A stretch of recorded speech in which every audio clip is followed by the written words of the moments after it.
Bonjour à tous, voici le premier épisode d'une série de vidéos consacrée au langage Java. Alors je vais partir de zéro, donc cette vidéo ne nécessite absolument aucun prérequis. Java, c'est un langage que j'ai beaucoup enseigné, je l'ai enseigné en licence, en master dans différentes universités parisiennes, en école d'ingénieur, je l'ai également enseigné à des personnes en reconversion au Greta de Massy-Palaiseau avec mon compère Michel Place. Donc c'est vrai, c'était des formations qui s'adressaient à des personnes donc en reconversion, c'est-à-dire des personnes déjà diplômées, qui avaient déjà fait de l'informatique mais pas des technologies orientées objets, ou qui avaient un doctorat de chimie, un doctorat de physique, etc. Et donc qui désiraient acquérir en 6 mois environ un niveau pour être embauchés dans des entreprises pour développer des applications Java. Alors, l'objectif de cette première vidéo, ce sera d'acquérir le vocabulaire et la culture générale indispensables pour bien démarrer en Java. Alors, qu'est-ce que c'est que Java? Java, c'est un langage de programmation qui est apparu au milieu des années 90. Un langage de programmation, c'est quelque chose qui permet d'écrire des logiciels, des applications web, des jeux, des applications pour les smartphones, pour les tablettes, etc. Dans l'histoire de l'évolution des langages informatiques, on distingue différentes phases. La première phase, c'est ce qu'on appelle les langages machines. Ce sont des langages qu'on n'utilise pratiquement jamais, sauf à titre pédagogique. Il s'agit de programmer au plus près du microprocesseur. Alors au pire, on programme avec des 0 et des 1 en binaire, ou mieux en hexadécimal, c'est-à-dire en base 16. Et donc, en fait, il s'agit d'écrire les codes qui vont directement être exécutés par un microprocesseur. Bon, c'est évidemment une tâche excessivement fastidieuse. Pour éviter cela, on a inventé les langages improprement appelés langages assembleurs. On devrait les appeler langages d'assemblage, puisque l'assembleur, c'est le logiciel qui va transformer le code source, c'est-à-dire le code écrit par le développeur, en code exécutable par un microprocesseur. Alors, les langages assembleurs sont propres à un microprocesseur, c'est-à-dire que si on veut développer une application pour un autre microprocesseur, il faut apprendre le langage de ce microprocesseur, ce qui n'est pas pratique du tout. Alors on écrit éventuellement encore des programmes en langage assembleur lorsqu'on a des conditions très très spécifiques. Mais la plupart du temps, on utilise aujourd'hui ce qu'on appelle les langages évolués. Ce sont des langages dont la syntaxe est indépendante de la machine sur laquelle va se charger le programme et va s'exécuter le programme. Alors ça ne veut pas dire que le code est totalement indépendant, mais c'est le code source, c'est-à-dire le code écrit par le développeur, qui est indépendant du système d'exploitation sur lequel va s'exécuter le logiciel. Il y a différentes façons de considérer les langages de programmation, et une façon de les distinguer, c'est de faire la différence entre les langages interprétés et les langages compilés. Alors un avantage des langages compilés, c'est que certaines erreurs, comme les erreurs de syntaxe, seront détectées à la compilation. Donc le compilateur, c'est un logiciel qui va transformer le code source en code exécutable, alors que dans le cadre des langages interprétés, les erreurs seront découvertes à l'exécution. Or, il y a un principe très très important, c'est que plus une erreur va être découverte tôt, moins elle va coûter cher. Ceci étant dit, aujourd'hui on utilise ce qu'on appelle des environnements de développement intégrés, des IDE, et il y a dans ces IDE des éditeurs de texte très évolués qui permettent de détecter les erreurs assez tôt. Donc ce qui fait que même si on utilise un langage interprété, les erreurs de syntaxe seront découvertes avant l'exécution par l'environnement de développement intégré. Donc cet avantage des langages compilés sur les langages interprétés, de par les IDE modernes, est affaibli. Ce qui ne veut pas dire que les langages compilés sont forcément mieux que le langage interprété, etc. etc. Ça dépend des contextes dans lesquels on les utilise. Alors le principe des langages compilés, c'est donc d'avoir un code source. Donc je rappelle, le code source, c'est le code qui est écrit par le développeur informatique, moyennant certaines syntaxes propres à chaque langage informatique. Et le compilateur, c'est un logiciel qui va transformer ce code source en code exécutable, si tant est que ce code ne contienne pas d'erreur de syntaxe. Sinon, le compilateur va s'arrêter et signaler les erreurs. Donc, s'il n'y a aucune erreur, le code source est transformé en code exécutable.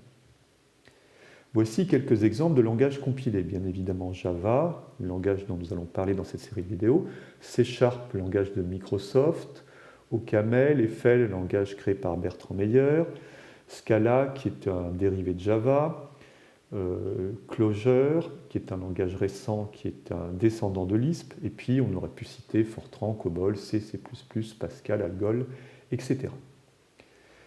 Le principe des langages interprétés est différent donc des langages compilés. On a un code source, donc encore une fois c'est le code exécuté, c'est le code écrit par le développeur, et puis il y a un logiciel qui s'appelle un interpréteur qui va, au fur et à mesure de l'avancée du code source, et exécuter les instructions de ce code source.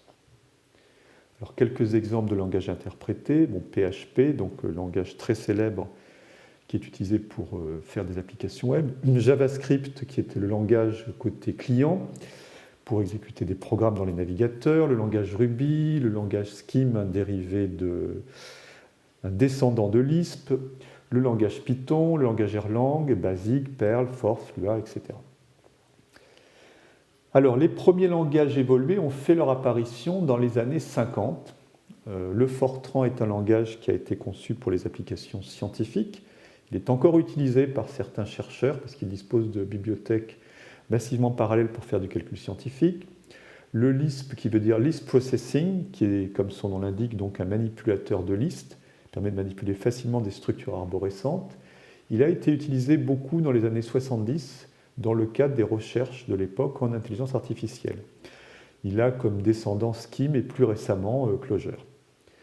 Algol, qui est l'ancêtre de Pascal, et puis le langage COBOL qui avait été conçu pour faire des applications de gestion.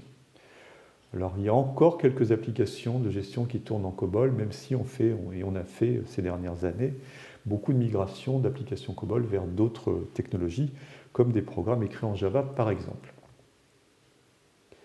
Alors, le langage Algol a été le premier à faire apparaître ce qu'on a appelé des délimiteurs de blocs, c'est-à-dire à l'origine des instructions qui n'étaient pas exécutées par le microprocesseur et qui avaient comme but de rendre le code source plus lisible par l'être humain. Et ensuite, ces begin et cn sont devenus des accolades dans des langages comme le C, et ont eu un rôle accru puisque en fait, ce ne sont plus simplement des délimiteurs de blocs visuels, mais ils permettent de délimiter des blocs de code comme des fonctions ou des classes par exemple, dans le langage orienté objet. Le langage basique a ceci de particulier on peut dire qu'il est il y a un cahier des charges qui est de rendre la programmation facile, on peut dire que c'est le premier langage grand public. Simula 67, c'est pour 1967. C'est un dérivé du langage Simula. Simula, comme son nom l'indique, c'est un langage qui est fait pour faire de la simulation. Et Simula 67, c'est le premier langage à introduire les concepts de l'objet, les classes, les objets, l'héritage, etc., les méthodes. Le langage Ada, je l'ai cité parce qu'il a ceci de particulier qui résulte d'un appel d'offres.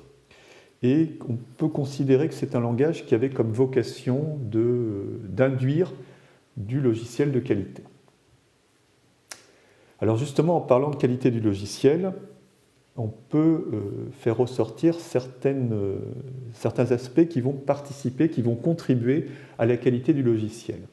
C'est par exemple la réutilisabilité. La réutilisabilité, c'est la capacité d'un code à être réutilisable. Alors pour cela, eh bien, il faut qu'il soit modulaire, c'est-à-dire qu'on va écrire le code on va décomposer le code en petits morceaux, en petits modules, et évidemment, si on a déjà écrit un module, on a déjà passé du temps à écrire un petit module et qu'on peut le réutiliser dans un autre contexte, c'est toujours du temps et donc de l'argent gagné. La modularité, donc, c'est la capacité d'un langage informatique à induire la modularité, donc à favoriser la décomposition d'un code à l'origine monolithique en petites unités facilement identifiables et testables.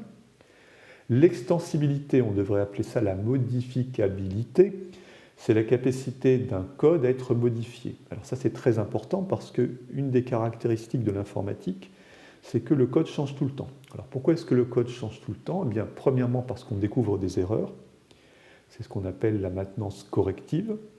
Donc il faut être capable de modifier le code parce qu'on a trouvé une erreur.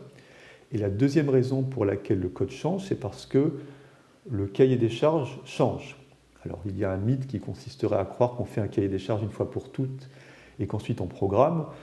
Dans la vraie vie, en fait, on n'arrête pas de changer le cahier des charges. C'est une des particularités de l'informatique. La modélisabilité, c'est la capacité d'un langage informatique à permettre au code source, mais au code, à être aussi proche que possible de l'univers réel sur lequel il va agir. Par exemple, et c'est le cas de la programmation orientée objet, on fait une application de location de véhicules, on va avoir un objet voiture qui va représenter un véhicule loué. On fait une application de location d'appartement, on va avoir un objet appartement ou maison qui va représenter une maison ou un appartement loué. Donc c'est ça la modélisabilité. L'organisabilité, ça se rapproche un peu de la modularité, mais c'est en fait une modularité hiérarchique. Donc c'est la capacité d'un langage informatique à permettre de faire apparaître des niveaux hiérarchiques. C'est le cas de Java, par exemple, avec la notion de package, avec la notion de classe. La testabilité, c'est la facilité avec laquelle on va pouvoir tester le code. Et encore une fois, j'insiste, il faut pouvoir trouver les erreurs le plus tôt possible. Et la portabilité, c'est la capacité d'un langage informatique à être portable sur d'autres plateformes, à être exécutable sur d'autres plateformes. C'est le cas de Java, puisque, on le verra, le code Java compilé a ce type particulier qu'il est exécutable sur n'importe quelle machine, sous réserve qu'il y ait une technologie particulière qu'on appelle une machine virtuelle Java. Alors voici quelques exemples encore de langages de programmation. Il y a énormément, il y a des dizaines, des centaines de langages de programmation. En pratique, il y en a une dizaine surtout qui sont utilisés. Alors les langages les plus utilisés à l'heure actuelle, c'est Java, Python, C++, C#, PHP, JavaScript, etc. Donc Python, c'est, on peut dire, le grand concurrent de Java.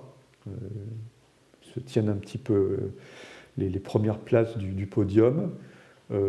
Python est un langage aussi ancien que Java, il date aussi des années 90. Il a été beaucoup utilisé dans les projets récents d'intelligence artificielle, aussi en big data également. Donc c'est un langage qui est très populaire, qui a une syntaxe concise.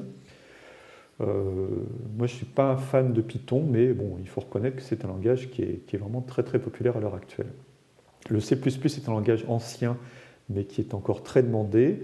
C#, c'est le langage phare de Microsoft.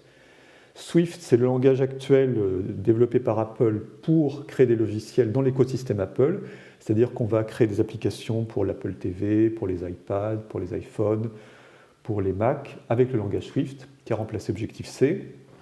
R, c'est un langage qui, à l'origine, a été créé pour des applications liées à la statistique. Mais en fait, c'est un langage avec lequel on peut faire pas mal de choses. JavaScript, donc, c'est le... Alors, il ne faut pas confondre JavaScript et Java.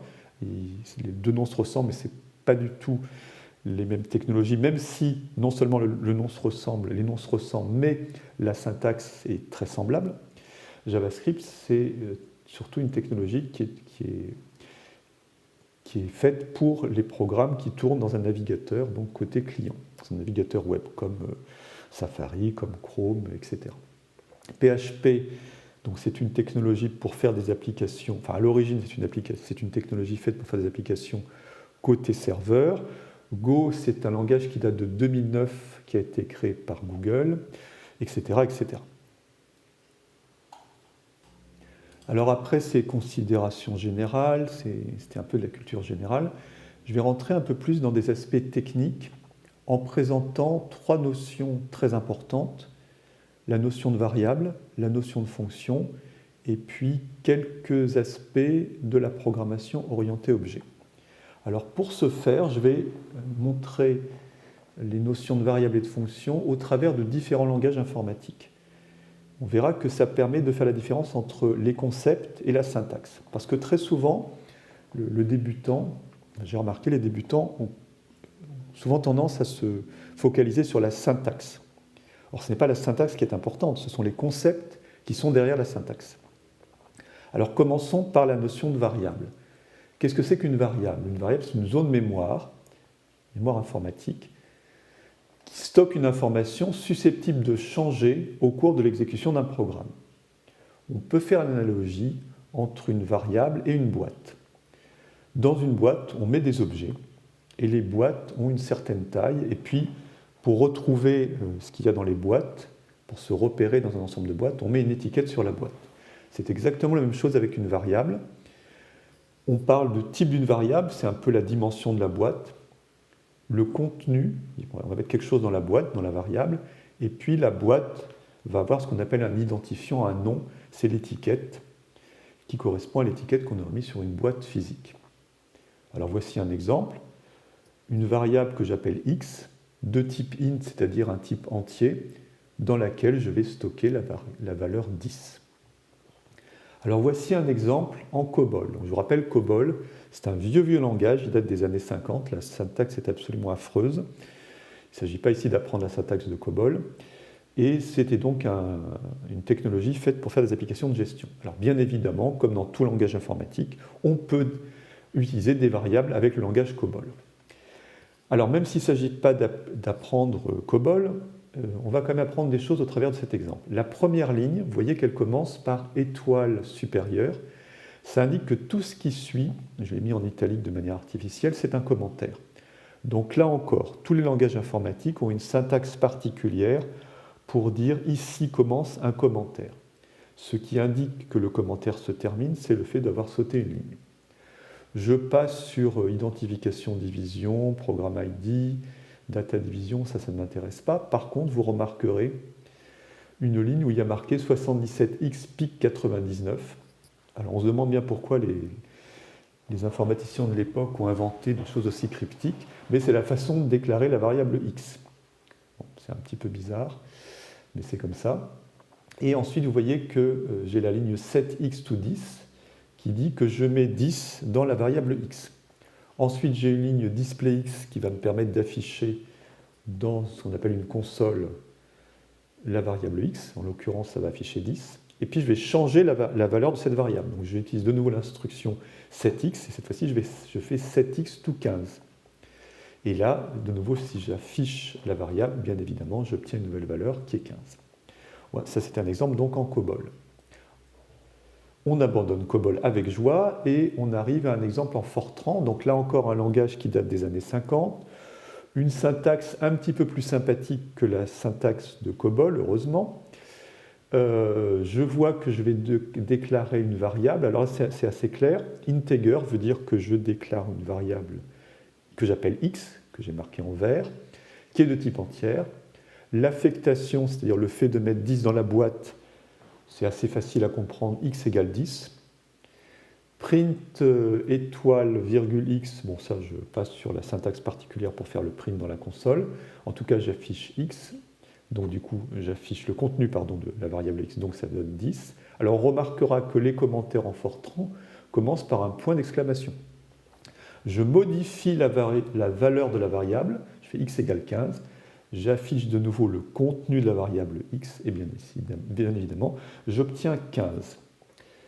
Alors, qu'est-ce que je peux faire comme remarque supplémentaire? Eh bien, c'est que dans Fortran, on va devoir ce qu'on appelle déclarer une variable avant de l'utiliser. Vous voyez qu'il y a une différence entre integer x et puis x égale 10. Donc ça montre bien la différence entre le fait de déclarer une variable. Je déclare donc que 10 est une boîte qui va contenir des entiers. Et puis ensuite, x égale 10, je mets un objet dans la boîte. Ce sont donc deux actions différentes. On verra qu'il y a des langages qui sont ce qu'on appelle non typés, ou tout au moins pas typés de manière aussi explicite. Donc Fortran, c'est un langage qui est fortement typé. Ça veut dire qu'on doit déclarer le type de la boîte. Voici un exemple en Scheme. Donc Scheme, c'est un dérivé du langage Lisp. Donc Lisp est aussi un des plus vieux langages évolués. Alors le Lisp a une syntaxe très particulière avec beaucoup de parenthèses, ce qui ne rend pas forcément le code très très lisible. Alors les commentaires en Lisp commencent par un point-virgule. Ici on voit que Lisp est un langage qui n'est pas typé, qui est ce qu'on appelle faiblement typé, donc je n'ai pas besoin de déclarer que x est de type entier. Je fais simplement let x 10. Et puis displayX, comme son nom l'indique, ça permet d'afficher le contenu de la variable x. Newline, c'est pour sauter une ligne. Et puis pour modifier la variable x, je fais 7 points d'exclamation x. Bon, là encore, ce n'est pas important de retenir les détails syntaxiques du Lisp, puisque ce qui va nous intéresser par la suite, c'est le langage Java. Mais ce qui nous intéresse, c'est le fait de voir comment différents langages mettent en œuvre l'utilisation des variables. Et puis donc de nouveau displayX qui va afficher cette fois-ci 15. Alors, un exemple en Pascal. Donc Pascal, c'est un langage qui n'est plus utilisé aujourd'hui, qui a été utilisé à une époque pour enseigner la programmation. C'est en fait dans les années 70, typiquement on enseignait la programmation dans les universités avec le langage Pascal, et puis dans l'industrie, en entreprise, on développait des applications assez souvent en langage C.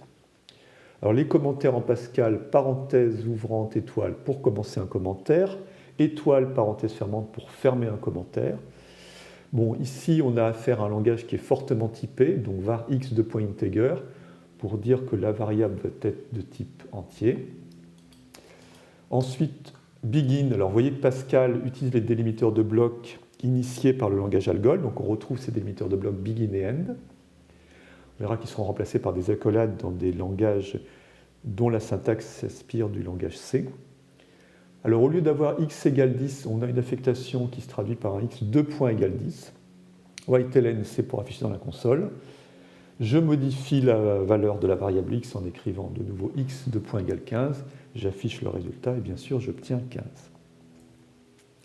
Alors voici un exemple en langage C. Alors la syntaxe du C est inspirée d'un langage qui s'appelait le langage B, qui ne provenait pas du langage A, il n'y avait pas de langage A, mais donc C s'inspire du langage B. Alors c'est une syntaxe qui est assez pratique, puisque les délimiteurs de blocs, ce sont des accolades ouvrantes et fermantes. Donc on a remplacé begin et end, ce qui est quand même plus facile à taper et visuellement plus clair, par des accolades. Alors, les commentaires en C sont... alors on verra que la syntaxe du C, c'est quasiment la même que Java. Donc les commentaires en C, c'est comme en Java.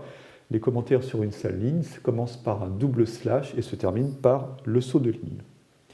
Bon, le dièse include stdio.h est là pour qu'on puisse utiliser la fonction prédéfinie printf, qui va permettre d'afficher dans la console. Alors, c'est un langage fortement typé, donc on écrit int x égale 10. Là, on fait les deux opérations en même temps, c'est-à-dire qu'on déclare que x est une variable de type int, donc de type entière, et on lui affecte 10. Puis on modifie la valeur de la variable en écrivant x égale 15. On remarquera que les lignes d'instruction se terminent par un point-virgule, ceci comme Java. Un exemple avec le langage Go, donc langage qui date de 2009 et qui est un langage conçu dans l'environnement Google. Alors, une syntaxe de commentaire identique à celle du C, une syntaxe très fortement semblable à celle du C. Par contre, il n'est pas nécessaire de terminer les lignes par un point-virgule.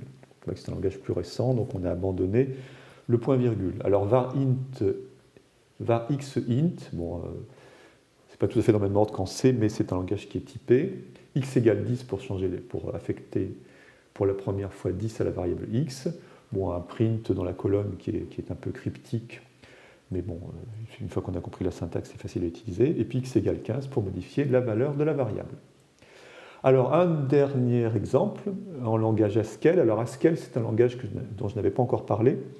C'est sans doute le langage type de ce qu'on appelle la programmation fonctionnelle. Nous reparlerons plus tard de la programmation fonctionnelle, puisque maintenant, tous les langages récents, dont Java, à partir de la version 8, permettent de faire de la programmation fonctionnelle. Bon, ici, il ne s'agit pas de parler de programmation fonctionnelle. On va simplement regarder comment Haskell voit les variables. Bon, bah, les commentaires en Haskell commencent par tirer, se terminent par un saut de ligne. Let x égale 10, eh bien, ça veut dire que on met 10 dans la variable x, et on remarquera que c'est un langage qui n'est pas typé directement, puisqu'on ne précise pas que x est de type entière. En réalité, c'est le compilateur qui va comprendre que puisque 10 est un entier, x est implicitement, donc c'est implicitement typé, est implicitement une variable de type entière. Et puis de nouveau, let x égale 15 pour modifier la valeur de la variable. Là, par contre, pour imprimer dans la console, c'est très simple. Il suffit d'écrire print x.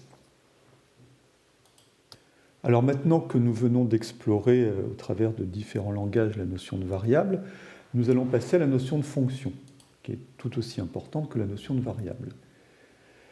Alors, en ce qu'on appelle la programmation procédurale, on utilise des petits blocs de code qu'on appelle des fonctions et des procédures. Alors typiquement, une fonction reçoit des données en entrée et retourne un résultat, alors qu'une procédure reçoit des données en entrée mais ne retourne pas de résultat. Un exemple de procédure, c'est la fonction, ou plus exactement la procédure print, enfin en général on dit une fonction, la fonction print qui affiche quelque chose à la console, mais elle ne retourne pas quelque chose dans le langage informatique, dans le programme lui-même. Alors, je fais une analogie qu'il faut prendre de manière purement didactique.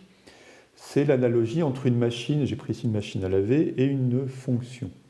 Pourquoi? Parce que la machine à laver, elle reçoit des choses en entrée. Elle reçoit du linge sale, elle reçoit de la lessive, elle reçoit un assouplissant, éventuellement un détartrant, je ne vais pas faire de la pub pour une marque particulière, elle reçoit de l'eau, et puis elle fait un traitement, et en sortie, il y a du linge propre. Enfin, normalement, il y a du linge propre en sortie, si tout s'est bien passé. Bon, ben voilà, c'est un petit peu ça une fonction, c'est-à-dire il y a des choses qui rentrent, et puis il y a un résultat en sortie. Et puis, comme il va y avoir plusieurs fonctions dans le programme, on va avoir un identifiant, un nom de la fonction. C'est comme si on avait différentes machines à laver. Pour s'y repérer, on leur donne des noms différents. Alors nous allons prendre un exemple extrêmement simple, une fonction périmètre qui va calculer tout simplement le périmètre d'un cercle selon la formule de Pierre, donc de manière un peu plus concise, un peu plus abstraite. Notre fonction périmètre va recevoir une donnée en entrée, un rayon, va appliquer la formule de Pierre et va nous donner le périmètre en sortie. Alors, ce qu'il faut comprendre, c'est que la donnée d'entrée, le rayon, va être stockée dans une variable qu'on appelle une variable locale à la fonction. Donc là encore, nous allons regarder la mise en œuvre de fonctions avec différents langages informatiques. Alors ceci, comme je l'ai dit tout à l'heure, a un but pédagogique, c'est de voir différentes syntaxes pour ne pas retenir uniquement la syntaxe, mais les concepts qu'il y a derrière. Alors regardons comment ça se passe en Fortran. Nous avons un mot-clé qui s'appelle function, qui dit ici commence la déclaration d'une fonction. J'ai mis en orange périmètre et en gras pour dire que ça c'est le nom que je vais donner à ma fonction.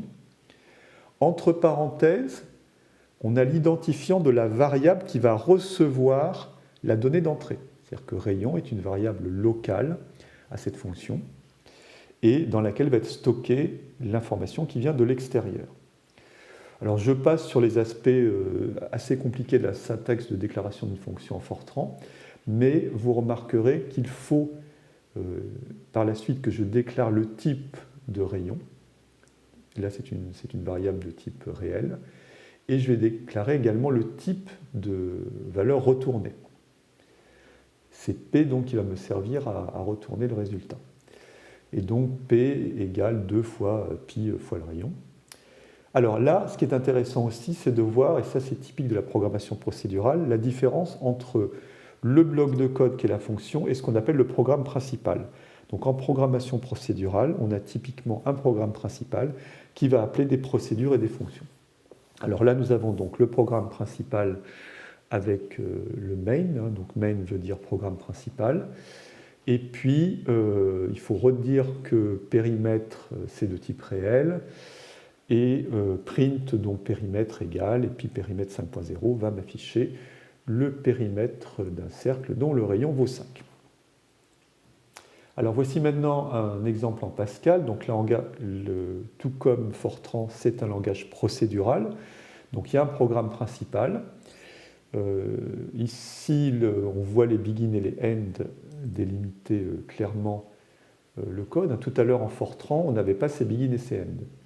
Donc là, on a les begin et les end qui servent de délimiteurs de blocs. Donc function, mot-clé pour dire ici commence la déclaration d'une fonction. Ah oui, ce que je n'ai pas dit, c'est qu'il y a une différence entre la déclaration d'une fonction et l'utilisation d'une fonction. Donc c'est pour ça que j'ai mis en gras et en orange le mot-clé, enfin pas le mot-clé, l'identifiant périmètre, pour bien enfoncer le clou et dire ici c'est la déclaration d'une fonction. Et puis en orange, mais pas en gras, dans le second bloc de code, j'ai mis périmètre. Et là, c'est l'appel de la fonction. Donc ça, c'est très important à comprendre pour les fonctions. Il y a dans le code source la déclaration de la fonction, et puis ensuite l'utilisation, l'appel de la fonction qui lui peut se faire plusieurs fois, autant de fois qu'on veut. Mais il y a par contre un seul endroit où on déclare une fonction. Donc c'est un langage typé, il faut déclarer le type de la variable rayon, le type de retour. Donc là c'est comme une syntaxe qui est plus claire que tout à l'heure en Fortran, c'est-à-dire que je function périmètre rayon de point real, donc La donnée d'entrée va être stockée dans une variable de type réel, et ça va me renvoyer un réel. BeginN pour délimiter ce qu'on appelle le corps de la fonction. Bon, en Java, ce sera des accolades, comme en C. Et puis périmètre de point égal. Bon, c'est assez clair. Périmètre va recevoir comme résultat 2 fois pi fois le rayon. Et puis le programme principal qui appelle la fonction. Alors passons maintenant à un exemple en C. Là encore, C, c'est un langage procédural. Il y a donc un programme principal. C'est ce qui est en bas de l'écran avec le main parenthèse. Les délimiteurs de blocs ne sont plus begin et end, mais des accolades. Alors, regardons la déclaration de la fonction, c'est en haut de l'écran, float périmètre. Donc là, float, vous remarquerez que si le type de retour, au lieu d'être marqué à droite, est marqué à gauche, comme ce sera le cas en Java aussi. Donc float périmètre veut dire que la fonction retourne un flottant, c'est-à-dire, on va dire un réel. Float rayon dit que la variable locale qui va stocker l'information qui vient de l'extérieur va être stockée dans une variable de type flottant. Et là, vous remarquerez qu'il y a un mot-clé qui s'appelle return, qui dit on retourne le résultat. Donc le but de cette fonction, au final, c'est de retourner 2 fois le rayon fois pi. Deuxième bloc de code, le programme principal, j'appelle la fonction. Périmètre donc en orange, mais pas en gras. Ça, c'est purement moi qui ai mis ça pour que ça apparaisse à l'écran. Hein. Et donc, périmètre 5, c'est l'appel de la fonction. Alors, Python, c'est un langage très populaire, donc il aurait été dommage de ne pas donner un exemple en Python. La première ligne de code va juste servir à appeler une bibliothèque prédéfinie du langage qui s'appelle math, donc from math import étoile, et qui me permet d'utiliser pi au lieu de marquer 3, 14, 15, 9, 26. Alors def, c'est un mot-clé du langage, ça veut dire defined, ça sert à définir une fonction. Alors vous remarquerez qu'en Python, les délimiteurs de blocs, a priori, il n'y en a pas. En réalité, la syntaxe de Python, comme je vous l'ai dit tout à l'heure, c'est une syntaxe très concise. Et en fait, les délimiteurs de blocs, ce sont les sauts de ligne et l'indentation. Donc c'est pratique et en même temps pas si pratique que ça. C'est-à-dire que si on regarde l'anatomie de cette déclaration de fonction, donc def mot-clé dit ici commence la déclaration d'une fonction, ensuite l'identification de la fonction, entre parenthèses là où les variables qui vont recevoir les données d'entrée. Python est un langage qui n'est pas fortement typé, donc je n'ai pas à préciser le type de retour ni le type de la variable Python, de la variable rayon, pardon, pas de la variable Python, un rayon. Alors 2 points, ça ne faut surtout pas l'oublier. Et le saut de ligne dit ici commence le corps de la fonction. Mais vous remarquerez que return est décalé, on dit est indenté par rapport à la gauche. Ça veut dire que tout ce qui est indenté, ça fait partie du corps de la fonction. Donc s'il y avait eu plusieurs lignes dans le corps de la fonction, il y aurait eu plusieurs lignes indentées. Et ensuite, le fait de sauter une ligne et de revenir à quelque chose qui est proche de la marge gauche dit qu'on n'est plus dans le corps de la fonction. Donc vous voyez, c'est à la fois bien parce que c'est très concis, mais en même temps, moi j'aime bien les délimiteurs de blocs accolades. Bon, après, chacun voit midi à sa porte. Hein. Donc print pour imprimer dans la console, et puis l'appel de la fonction, périmètre 5, là c'est sans surprise. Alors un exemple en Swift, donc Swift, je vous rappelle, c'est le langage actuel qui a été développé pour l'écosystème Apple. Donc func, bon là c'est un mot-clé, pour déclarer une fonction. Alors c'est un langage fortement typé. Au lieu de mettre le type de retour à gauche, on le met à droite, après la flèche, donc c'est le tiret supérieur.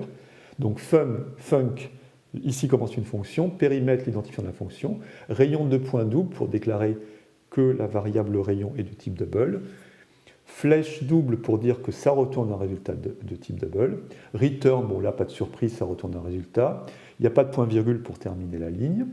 Les délimiteurs de blocs, c'est accolade ouvrante, accolade fermante. Et puis print, appel de la fonction. Alors là, il y a une petite particularité en Swift que j'aime beaucoup, c'est qu'on est obligé, en général, de base, dans le langage, on est obligé de donner une étiquette qui rappelle la variable. Alors vous allez me dire, ici, ce n'est pas forcément très utile lorsqu'il n'y a qu'une seule variable. Ben si, parce que malgré tout, ça auto-documente ce qui se passe. C'est-à-dire que juste à la lecture de périmètre rayon de point 5, on sait que le 5 que l'on passe, ça veut dire le rayon. Donc il y a une sémantique associée.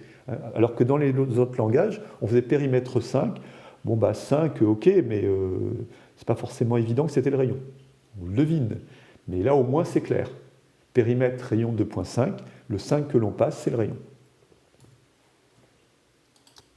Alors maintenant que nous avons vu le concept de variable et le concept de fonction, nous allons débuter un petit peu en programmation orientée objet et nous allons voir que ces deux concepts, variable et fonction, vont fusionner dans la notion d'objet.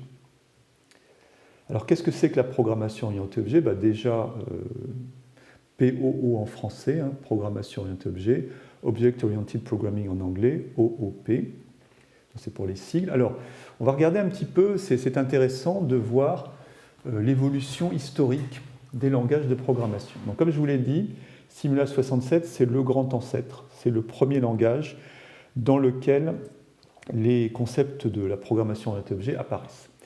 Alors, il faut bien comprendre que dans les années 60, c'est extrêmement marginal. Il y a quelques dizaines, peut-être quelques centaines de personnes qui connaissent. C'est vraiment très, très restreint. Il y a aussi le langage Logo. Alors, je n'ai jamais programmé en Logo, ni d'ailleurs en Simula, pour tout vous avouer. Logo, c'est un langage qui est plutôt, qui se situe dans quelque chose de plus philosophique, de plus général, lié au phénomène d'apprentissage, aux travaux de Piaget. Ça par contre, Logo, je n'ai jamais regardé, je ne connais pas du tout. En tout cas, Simula 67 introduit les premiers éléments de ce qui va être plus tard la programmation orientée objet. Mais c'est excessivement marginal. Alors les années 70, c'est, on peut dire, l'apparition du premier véritable langage orienté objet qui s'appelle Smalltalk. Lui aussi va rester très marginal, même s'il a été utilisé comme chez IBM. Pourquoi très marginal? Bien, pour plusieurs raisons. D'abord, les années 70, c'est la décennie Unix. Bon, ça n'empêche pas de faire de l'objet. Mais c'est, en fait, les années 70, c'est le langage C et le système d'exploitation et l'émergence du système d'exploitation Unix. Alors, le langage C, ça va être le langage très populaire à l'époque pour faire du développement informatique. C'est donc un langage procédural. Il n'est absolument pas orienté objet. Smalltalk, c'est assez particulier parce que d'abord sa syntaxe est quand même assez particulière, mais surtout c'est un langage qui est totalement orienté objet. Ça veut dire qu'en Smalltalk, même un nombre, c'est un objet. Alors ça, c'est quand même une rupture beaucoup trop importante, plus qu'une rupture, c'est que amener l'objet au travers d'un langage qui est purement objet, c'est peut-être pas une bonne idée. En fait, Smalltalk a été créé parce qu'on commençait à faire des interfaces utilisateurs et que c'était assez logique de voir les interfaces utilisateurs comme des objets, un objet fenêtre, un objet bouton, un objet curseur, etc. Donc ça a été développé dans cet esprit-là. Donc c'est un langage qui est très intéressant, mais qui n'a pas connu une grosse pénétration dans l'industrie, de par le fait que c'était quand même, les années 70, c'est quand même une décennie sur le langage procédural. Alors tout va changer dans les années 80. On peut dire que donc les années 60, c'est l'apparition du concept d'objet. Les années 60, la décennie 70, c'est le premier langage véritablement objet, mais qui n'est pas du tout connu. Et puis les années 80, c'est donc l'émergence de l'objet au travers du langage C++. Alors, vous allez me dire, mais il y a d'autres langages qui apparaissent, comme Eiffel, comme HyperCard, comme Objective-C, etc. J'ai mis Ada entre parenthèses parce que Ada est un langage procédural, mais vous verrez pourquoi j'en ai parlé, à cause de Ada 95. Alors, regardons un petit peu. Je vais commencer par HyperCard. HyperCard, c'est à la fois un langage et une technologie. C'était dans l'écosystème Apple de l'époque. C'était en fait des sortes de piles. Alors, c'était assez grand public, hein, c'était assez ludique, très graphique, comme l'étaient les Macintosh d'origine. En fait, c'était une programmation, enfin, c'était la possibilité de faire des petites applications vues sous forme de cartes qui pouvaient s'empiler et dans lesquelles on pouvait écrire des petits scripts qui étaient orientés objets. Donc, ça a été une façon de faire rentrer dans un public beaucoup plus large que celui de Smalltalk, qui était un langage quand même assez ésotérique. C'était une façon de faire rentrer dans un public plus large les concepts de l'orienté objet. Donc, HyperCard a contribué à la popularité, enfin la pénétration des concepts objets dans le monde informatique. Objective-C, c'est un langage qui aurait pu disparaître très rapidement s'il n'avait pas été utilisé par Apple, donc jusqu'à l'arrivée de Swift. c'est beaucoup plus récent, Swift. Objective-C a été le langage pour écrire des applications dans l'écosystème Apple. C'est un langage qui ressemble un petit peu au C++, mais avec une syntaxe quand même très lourde, ce qui fait que pour développer les premières applications pour l'iPhone étaient en Objective-C. J'en ai fait, et je peux vous dire que c'était assez épouvantable. Heureusement que Swift est arrivé par la suite. Alors, donc, on a passé, donc Ada, je l'ai mis entre parenthèses parce qu'il a donné naissance à Ada 95, qui lui est orienté objet. Alors, il y a le cas d'Eiffel, ça c'est pour faire plaisir à mon compère Michel Place. Donc, en fait, Eiffel, les scientifiques, entre guillemets, sérieux vont vous dire c'est le meilleur langage orienté objet. Et moi, je rajoute, oui, mais personne ne l'utilise. Alors, c'est un petit peu le paradoxe. J'ai remarqué qu'en informatique, c'est souvent ce qui était mal fichu, entre guillemets, qui marchait bien. Je ne citerai pas d'autres exemples. Alors, Eiffel, donc, c'est un langage qui, sur le papier, est très bien. C'est Bertrand Meyer, qui est un théoricien de l'objet, qui a écrit d'ailleurs un ouvrage de référence sur ce que c'est que la programmation orientée objet, un gros pavé. Il a fait un langage qui est fantastique. Malheureusement, il s'est trompé, non pas au niveau technique, mais au niveau marketing. Alors, pourquoi Eiffel n'a pas marché ? Premièrement, la syntaxe d'Eiffel, c'est celle du langage Pascal. Erreur magistrale. Les begin et les end, non, il fallait mettre des accolades. Donc la première erreur marketing d'Eiffel, c'est un problème de syntaxe. La syntaxe, elle n'est pas belle, elle n'est pas concise. La deuxième erreur, c'est que l'environnement était payant. Donc ça n'a pas contribué à tester le langage Eiffel.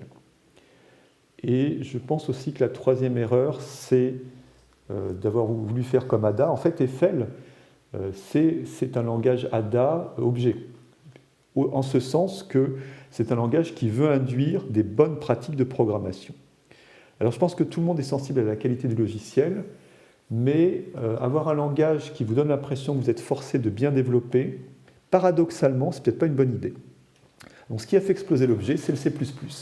Et là, le C++, a posteriori, c'est le génie marketing. Alors déjà, le nom. Les années 70, la décennie 70, c'est l'émergence du C. Tout le monde connaît le C. Donc vous dire, il y a un nouveau langage qui arrive qui s'appelle C++, déjà même avant de l'avoir regardé, on a envie de programmer. J'adore le C, ouais, C++, ça a l'air mieux, C++. Donc ça déjà c'est génial. Deuxième idée géniale, c'est que ça reste un langage procédural. C'est-à-dire que le développeur n'a pas à s'arracher les cheveux, condition qu'il lui en reste, pour se mettre un nouveau langage. Il fait du C, et puis s'il a envie, il peut faire de l'objet. Bon, ça, c'est fantastique comme transition. Alors qu'Eiffel, c'est directement objet, comme l'était Smalltalk. Donc c'est une transition qui est trop forte. Donc C++, un nom génial, c'est du C, la syntaxe reste la même, et si on a envie de faire de l'objet, on fait de l'objet. Toutes les conditions étaient réunies pour que ça fasse un succès. Et effectivement, le C++ va connaître un immense succès, ça va être le langage objet de la décennie 80, et c'est un langage qui est encore aujourd'hui très pratiqué et demandé par les entreprises. Alors nous passons à la décennie 90, qui nous intéresse parce que c'est là que va apparaître le langage Java, également Python, PHP, Object Pascal, OCaml, Ruby, Squeak, et puis Ada 95, donc version objet du langage Ada. Alors nous arrivons ensuite à la décennie 2000. La décennie 2000, c'est l'arrivée du langage C#, donc langage de Microsoft. Alors ce qui est amusant, c'est qu'en fait, vous voyez que dans le nom, ces petits malins, Microsoft, ils ont voulu faire du marketing aussi, et ils ont voulu en fait tuer Java. En fait, ils ont voulu effacer l'histoire Java en disant finalement, l'informatique, ça a été les années 70 avec le C, ensuite le C++, après il ne s'est rien passé, on oublie Java, ça n'a jamais existé, et puis arrive C#, qui est the big language. The big language, c'est merveilleux, ça fait de l'objet moderne. En fait, avec l'émergence des technologies web, Microsoft s'était rendu compte que ce qu'ils offraient, alors ils offraient, à l'époque c'était ce qu'on appelait ASP, qui permettait de faire des pages web, donc fabriquer des pages web côté serveur. Et Microsoft s'est rendu compte que ces technologies, à terme, avec Visual Basic, ASP, étaient menacées. Donc ils ont mis en œuvre une stratégie, c'est pour ça qu'ils ont été aussi dans les groupes de travail liés à la technologie XML. ils ont noyauté les groupes de travail XML, de manière à dire que l'avenir, l'an 2000, ils ont annoncé avant l'arrivée de 2000, c'était .NET, c'était C#, c'était XML. Donc là, on oublie Java, on voulait détruire Java. Bon, ils n'ont pas réussi, hein, puisque Java reste un langage extrêmement populaire, qui est quand même plus demandé que C#. Alors Scala, bon, c'est un Java un peu amélioré, mais j'aurais pensé que Scala allait bien marcher, puis bon, malheureusement, c'est pas très populaire. Clojure, bon là c'est totalement différent, c'est du Lisp moderne, orienté objet. Groovy, c'est plus un langage de script. Alors, décennie 2010, donc Go, le langage de Google. Swift, alors Swift c'est assez bizarre, donc, comme je vous l'ai dit, hein, c'est le langage actuel d'Apple, il n'y a plus d'Objective-C maintenant, heureusement. Et Swift au début c'était assez curieux parce que Apple nous a annoncé que ça va remplacer Objective-C, et dans ses premières versions c'était un peu un jouet, quoi. J'étais assez inquiet, je ne comprenais pas du tout ce que voulait faire Apple. Et puis le langage a très fortement évolué, remettant en cause d'ailleurs les versions précédentes, ce qui est assez curieux. Et donc aujourd'hui, on a un langage qui est très mature et qui est vraiment un langage très bien fichu. Donc vraiment, Swift, c'est un très très bon langage maintenant. Et puis donc, il y a Kotlin, alors langage plus récent, qui fait parler de lui. Donc certains analystes disent que c'est un langage à apprendre, c'est un langage très intéressant pour le futur. Bon, on verra. De toute façon, l'objet de ces vidéos, c'est quand même le langage Java. Alors, on va donc donner quelques petits embryons de programmation orientée objet. Et finalement, qu'est-ce que c'est qu'un objet? Un objet, de manière simpliste, ça répond à l'équation, un objet c'est des variables plus des fonctions. Donc en fait, un objet, ça va encapsuler des variables et ça va encapsuler des fonctions. Sauf qu'au lieu de les appeler des fonctions, on appellera des méthodes, mais finalement, ce sont des fonctions attachées à un objet. Donc un objet, c'est ce que j'ai marqué ici dans cette espèce de bloc vert, aura un identifiant qui permettra de le repérer parmi les différents objets, et puis il va donc encapsuler des variables, donc des données stockées dans des variables, et puis des fonctions, c'est-à-dire des possibilités d'appeler des traitements sur cet objet. Alors voici un exemple en JavaScript. Alors j'ai choisi JavaScript parce que c'est un langage dont la syntaxe est très facile à comprendre. D'ailleurs, j'en profite au passage pour dire attention, attention, super warning. J'entends souvent les débutants me dire « Ah, JavaScript, c'est très simple ». Bon, ça me fait doucement rigoler. JavaScript est un langage extrêmement difficile, très pernicieux. Donc c'est un langage, vraiment, il faut se méfier de JavaScript. C'est très puissant. Son modèle objet est très particulier et très différent du modèle objet de Java ou de C#. Donc c'est un langage très subtil, donc on peut faire des choses géniales en JavaScript, mais attention les débutants, ce n'est pas un langage facile du tout. C'est facile au début, hein, pour faire print, coucou, c'est facile, d'accord. La syntaxe est plus simple qu'en Java, mais pour être un bon développeur JavaScript, waouh, c'est pas la même chose. Hein. Donc il faut se méfier, hein, le ticket d'entrée semble facile, mais c'est un langage qui est très difficile en fait, JavaScript. Malgré tout, il va nous servir pédagogiquement à introduire la notion d'objet. Alors effectivement, var cercle égale new object, ça paraît simple. Je crée une variable, cercle, qui est un nouvel objet. Là, pour l'instant, rien de plus simple.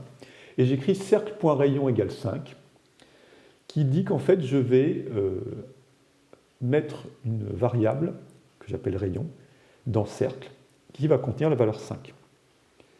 Alors si je fais console.log, donc c'est pour afficher dans la console cercle.rayon, eh bien je récupère ce qu'il y a dans la variable rayon.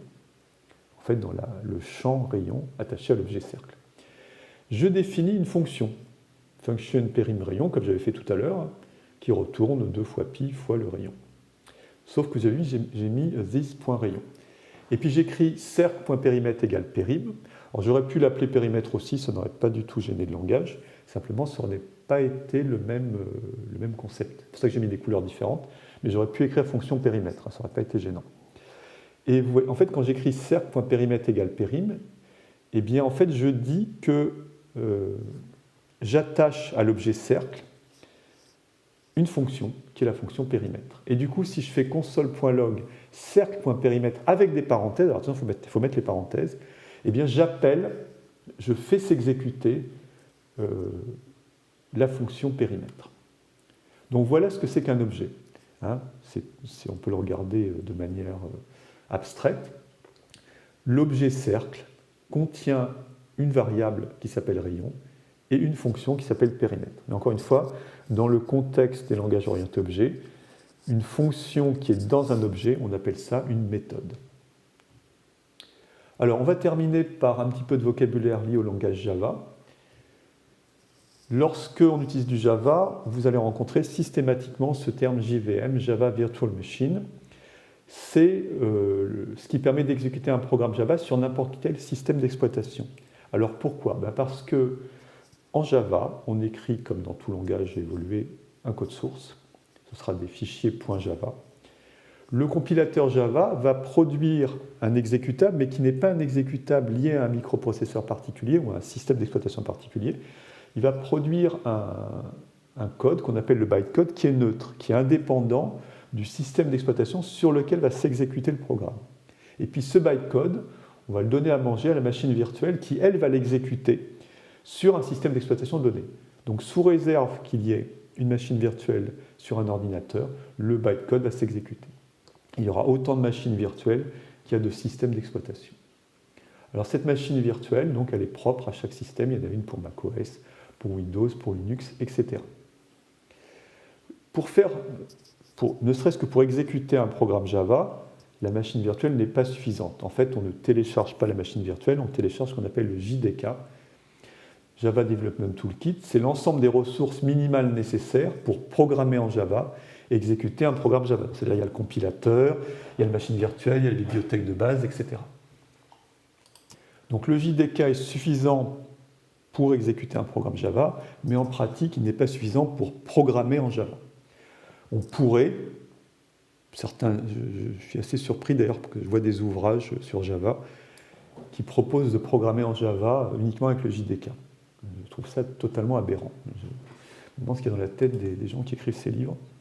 Donc non, en pratique, on ne programme jamais uniquement avec le JDK. On utilise ce qu'on appelle un IDE, c'est-à-dire un environnement de développement intégré. Donc IDE, c'est un acronyme anglais, enfin un sigle anglais, Integrated Development Environment. Donc qu'est-ce que c'est qu'un IDE? Eh bien, c'est un environnement qui va nous permettre d'avoir un éditeur évolué, un explorateur de projet, bref, ça va intégrer tous les outils dont on a besoin pour faire de la programmation. Donc personne ne développe en Java sans IDE.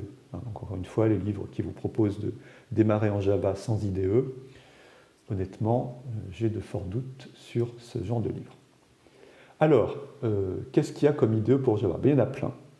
Mais là encore, en pratique, il n'y en a que 3 qui sont vraiment utilisés dans la vraie vie.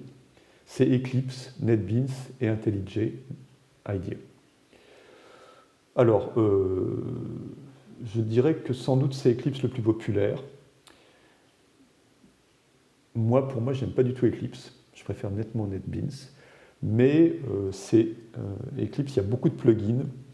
Donc là aussi, en pratique, on a tendance à utiliser Eclipse parce qu'il y a certaines fonctionnalités qui ne vont pas exister sous NetBeans. Bon, IntelliJ, c'est payant. C'est très bien fait aussi. Il faut reconnaître que c'est un environnement qui est très pratique. Moi, j'ai utilisé les 3. Moi, j'aime bien NetBeans, surtout pour démarrer, pour enseigner. En fait, pour enseigner, j'aime bien NetBeans. Donc, du coup, les prochaines vidéos sont des vidéos où je vais rassurer les gens qui me disent « Ah, on ne vous voit pas coder ». Parce que j'ai eu une vidéo comme ça sur Python, on me disait « Ah, monsieur, on ne vous voit pas coder ». Oui, c'est des vidéos d'introduction au langage Python, donc forcément, on ne me voyait pas coder. Donc là, ne me faites pas la remarque que vous avez fait une vidéo, on ne vous a pas vu coder. Ça va venir, rassurez-vous. Et je vais le faire avec NetBeans parce que c'est plus facile pour un débutant. Il y a moins de menus, il n'y a que les menus nécessaires. Voilà. Donc, et puis, j'aime pas Eclipse, mais ça, c'est totalement subjectif. Voilà, donc c'est terminé pour cette première présentation. Alors, c'est une vidéo, comment dire, les vidéos, j'essaye de faire des vidéos assez fouillées, assez creusées, donc je mets pas mal de temps à préparer les vidéos, quelles que soient les vidéos que j'ai faites sur ma chaîne. Au passage, c'est la 100e vidéo, que je mets en ligne sur ma chaîne. J'ai commencé à l'été 2016 à faire des vidéos. Bon, globalement, je dirais à 98%, j'ai un retour très favorable. Un nombre d'abonnés qui avoisine au moment où cette vidéo est en ligne, c'est les 50 000. Il faut savoir que quand j'ai créé la chaîne, je n'osais espérer, le Graal pour moi c'était 500 abonnés. Je n'imagine même pas dépasser les 500 abonnés. Bon, là on en est quasiment à 50 000, donc je remercie, puisque c'est la 100e vidéo, toutes les personnes qui se sont abonnées, qui m'ont fait confiance. Je remercie les encouragements que j'ai reçus par email ou par message sous les vidéos. Il y a eu énormément de commentaires qui m'ont fait très très plaisir et des emails aussi très très chaleureux, notamment des personnes d'Afrique aussi que je salue ici. Ça me fait très très plaisir de pouvoir les aider. Maintenant, le souci est le suivant, c'est que moi je suis un travailleur indépendant, c'est-à-dire que j'ai quitté tous les systèmes, c'est-à-dire j'ai quitté les universités, j'ai quitté les écoles, pour différentes raisons, l'une d'elles étant une volonté de liberté totale. Donc j'ai l'avantage de pouvoir faire ce que je veux. Mais cette liberté, elle a un prix qui m'oblige à avoir des considérations économiques. Alors, ce genre de vidéo ne va pas me rapporter beaucoup d'argent, même s'il y a des pubs, et je m'en excuse. Mais vous pouvez m'aider. Comment vous pouvez m'aider? En faisant la publicité pour la chaîne, en vous abonnant si ce n'est pas déjà fait, en mettant des commentaires, de façon à doper les audiences de ce type de vidéo. Si ça marche, j'en ferai d'autres sur Java. Bon, si ça ne marche pas du tout, ça s'arrêtera. Hein. C'est un peu comme les séries sur Netflix, c'est-à-dire s'il n'y a pas d'audience, moi je ne ferai pas d'autres vidéos. Si par contre ça marche et que ça vous plaît, j'en ferai d'autres, et j'en ferai d'autant plus volontiers que ça vous plaira. Et puis l'idée de ces vidéos, c'est de faire un livre. C'est de faire un livre en français sur Java. Je ne vous cache pas que ça me paraît faisable parce que la littérature française sur Java, je ne la conseille pas. Je trouve que les livres sont mal faits et surtout qu'ils n'induisent pas un développement sérieux. En fait, les livres qu'il y a sur Java se contentent de lister ce qu'on peut faire avec Java. Et c'est assez fastidieux. Hein. Moi, des chapitres où on me liste 80 possibilités du langage alors que je vais en utiliser en pratique que 10, je ne vois pas tellement l'intérêt. Donc moi, mon idée, c'est de faire un livre pour les développeurs.